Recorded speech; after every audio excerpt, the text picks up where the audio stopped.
Hey everybody, how's it going? Welcome back to the channel. Hope you had a great day.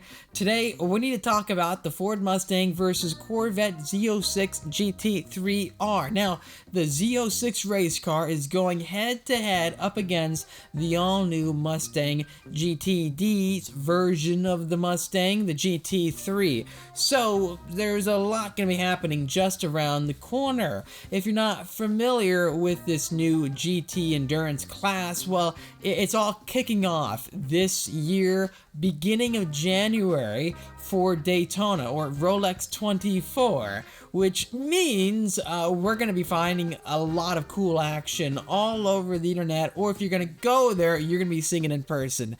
The Ford Mustang official GT3 race car. I can't believe it's actually a thing now. Ford is competing in this segment with the Ford Mustang, going head-to-head up against the greatest Corvettes and the greatest competitors ever. I'm such a big fan of the Corvette Z06 street car. I'm a big fan of the racing car as well, because this is a mid-engine Corvette. It's got a 5.5 liter flat plane crank engine. It screams. I've actually seen their C8R race car at a few different events here in California, for example. There is the Long Beach Grand Prix, and I got to see their cars running really hard. It was a ton of fun to watch, especially go up against amazing Porsches on track, even Aston Martins. The competitors, the segment couldn't be any better right now. Now that we have the Ford GT out of the scene, I wish it was still here to go up against the Corvette Z06.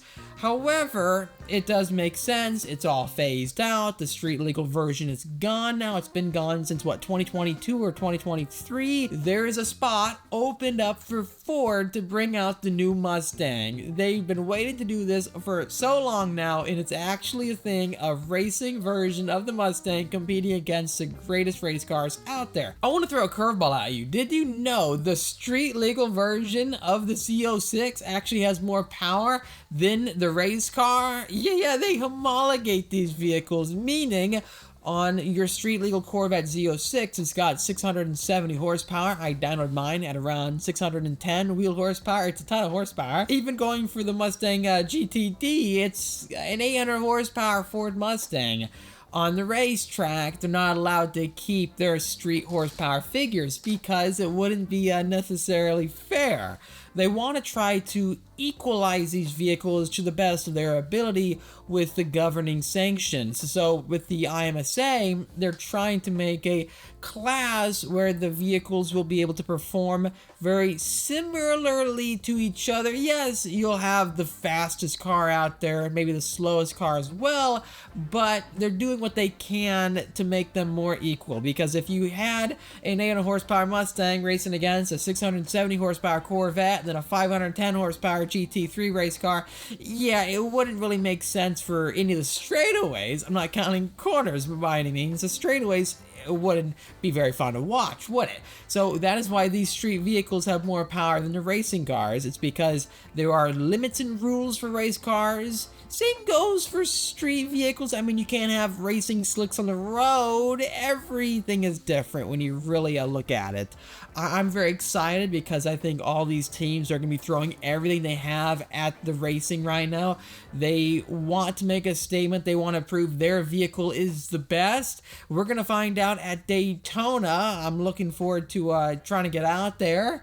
I think all this is going to work out, but I'll keep you posted online if I'll be making that journey. Hey, stay tuned on my Instagram at speed_phenom for behind-the-scenes updates. Comment down below, who is your preference? Who do you want to win? Team Mustang or Team Corvette? Even if you're a Porsche fan or an Aston Martin fan, comment down below. I want to see which team has the most support right now. The Z06 street car is a fantastic vehicle. I'm so impressed with what the engineering team did, Taj and all of those guys, with creating the Z06 street car. It's so much fun on the racetrack. It's unbelievable. Then seeing the racing team, seeing their drivers, how enthusiastic they are about the vehicle, it's awesome. There's so much passion in this sport, and it's not just focused on, Corvette alone. everyone is so passionate about it, which this is the time to be alive if you're a motorsports enthusiast. There's so much happening, even for the off-road. I mean, 700 horsepower super tracks, and then the massive endurance races happening.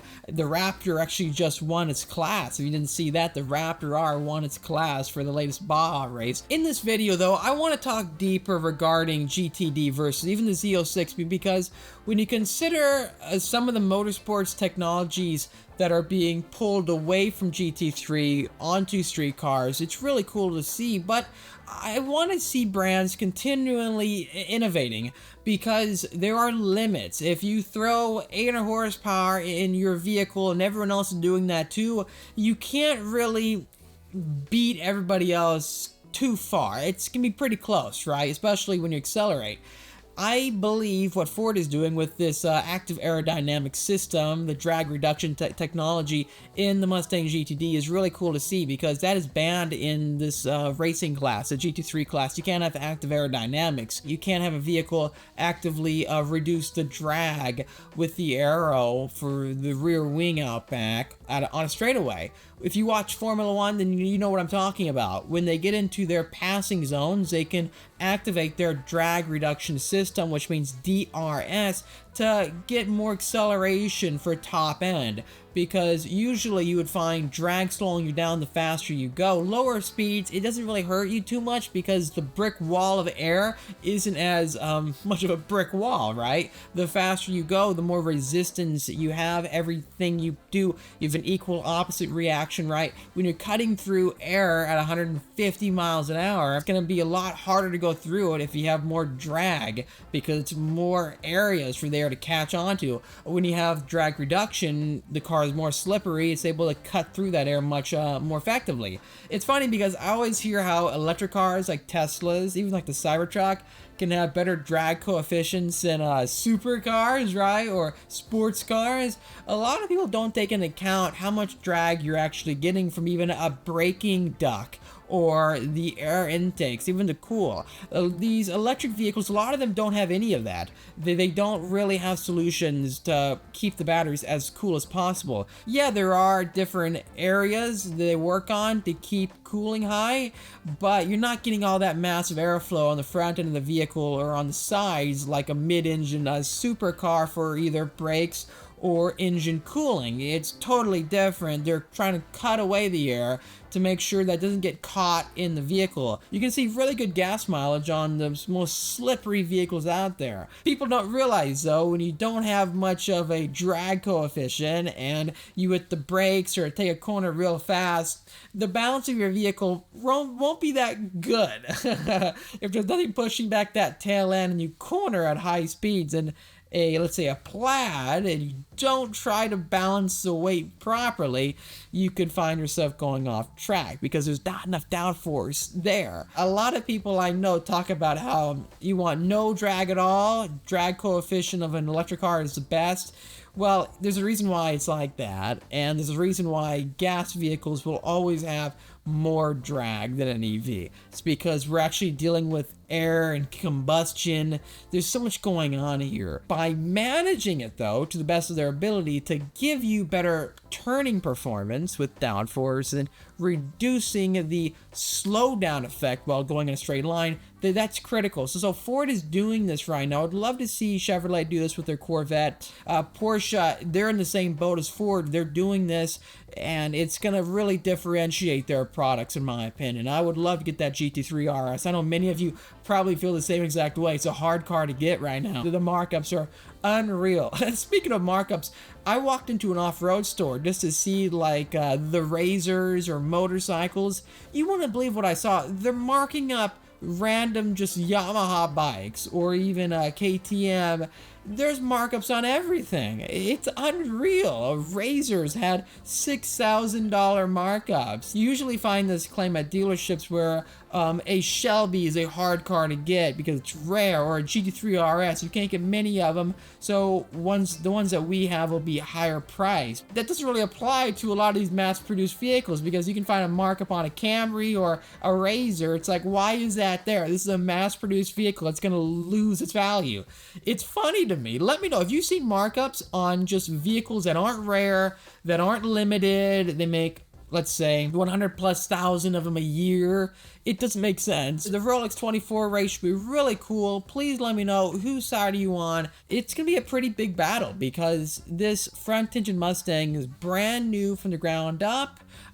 This Corvette Z06 GT3R is the brand new latest generation of their race car. It's going to be the best yet. The aero of it reminds me very much of the street vehicle with the side intakes, but come on, looking at the front fenders and the floating air exit vents, it is cool. What is your favorite? Please let me know.